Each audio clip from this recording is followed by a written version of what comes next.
More investigations, more subpoenas, but is Congress using taxpayer money to pursue a political agenda or to help solve America's problems? Good morning, everyone. Glad to have you. I'm Neil Cavuto. Let's get the bottom line, shall we? From Ben Stein and Joe Battipaglia and Rebecca Gomez, along with Ben Ferguson and Dani Hughes and Cody Willard. Greg Heinwitz, by the way, will be back next week. He's burning a flag right now. No, he's not. I'm just seeing if you were keeping up with him. Anyway, the Dem-led Congress promised investigations, and they are delivering. But are they delivering on anything that will help the average American? Ben Stein, what do you say? Well, you know, this country is besieged with problems. We have a resurgent Russia that's got control over Western Europe because of energy supplies. It's murdering its opponents overseas. We have a resurgent, mightily powerful China with a terrible human rights record. We have the Muslim Arab extremists all over the world. We have South America in flames. And they're concentrating on this incredibly trivial issue of political firing of prosecutors, which is done by all presidents all the time. It's a disgraceful waste of time and money. Rebecca, what do you think?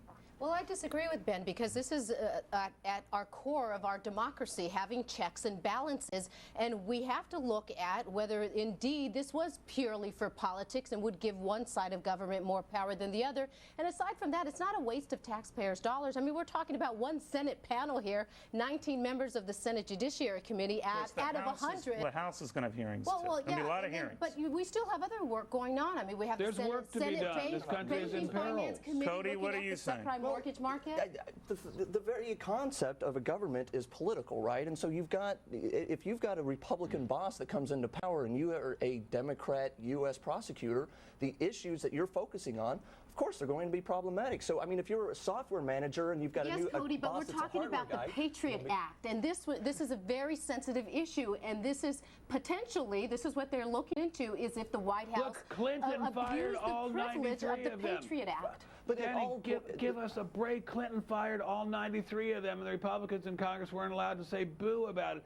Bush fired 8 after giving them warning. So your argument's overtly political. Ben Ferguson, what do you think? What's been the fallout thus far? No, I think that this is one example of what Congress does wrong. I think Congress, Clinton fired all his attorneys. You serve at the honor of the president, and you can fire them whenever you want to. But that brings up the bigger issue here, which is this: Congress has become reactionary to the newspapers.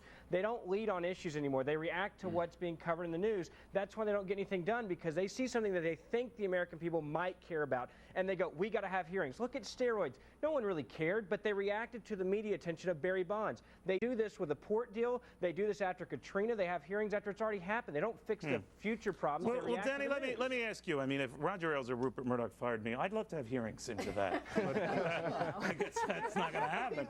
But Danny, what do you think of just? To me, I don't care where you are on the political area. It looks like a spectacle. It is a spectacle, and I think that the political ADD that's going on right now has much to do with the fact that everybody's extremely short-sighted, and nobody's looking at the long-term investment in this country, which is extremely important. Everybody's not looking at Social Security, but the fact is this whole entire issue is partisan politics. From the beginning, where the forced resignations happened, that's partisan, to right now the finger-pointing, and I think that's what it. I mean, it's politics. Well, you can flip it around. We had a Wall Street angle, Joe, and the Wall Street angle was if nothing gets done but just hearings, and lots of them for the next couple of years, maybe Wall Street would like it. Well, yes, that's true, except for the fact that the budget is in disarray. The supplemental was put forward to support the war, and now they've porked it up just like the Republicans used to, which is clearly a political action. We have long-term issues with Social Security, Medicare, and Medicaid.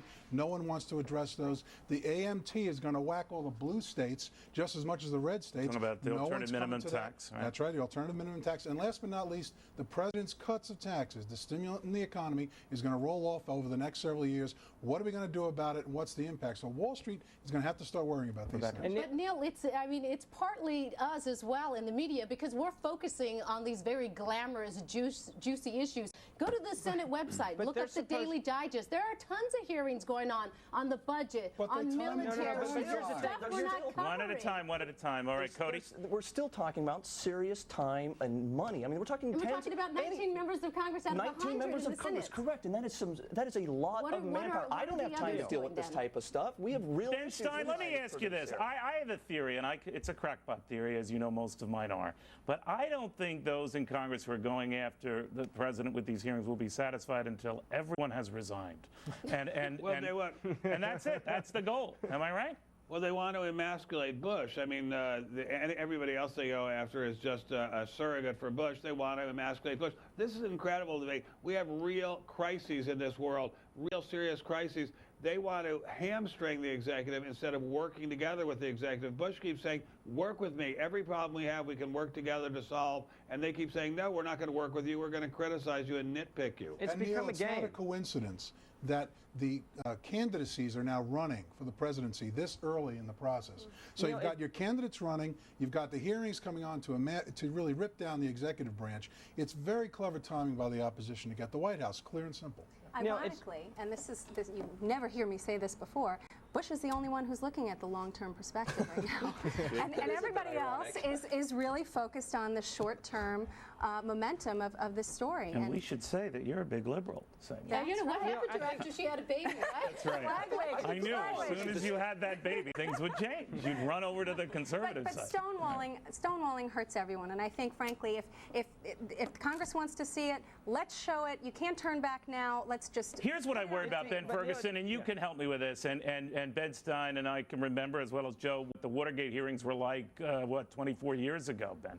And during that period. More than that, my friend. 34. What am I saying? 34. You're exactly right. No, I tell you, my math was bad.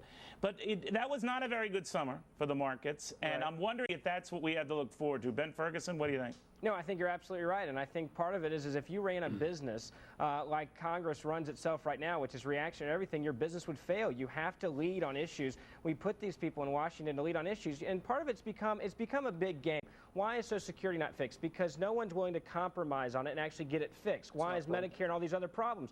The reality is I don't think that the Democrats really think that the child tax break is a bad thing. They don't want President Bush to have credit for doing it. That's why they're going to cut it out, because they don't want him to benefit from it instead of helping the American people. So play out the next 2 years for me, a little less than that right now, Cody. What do we have to look forward to? Well, I don't think necessarily, speaking to the market, the impact on the market, I don't think this type of stuff has any impact on the market at all. I mean, we've got some, again, real issues that are going on in the economy with the housing meltdown spreading from subprime into other areas.